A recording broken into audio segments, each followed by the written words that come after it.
played some Frisbee. It was shortly after the New Year's. This was in the east of Iceland.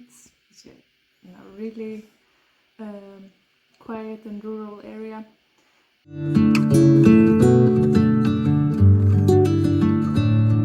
Got some nice information about the nature there and how to connect to nature with this, like more depth with new information.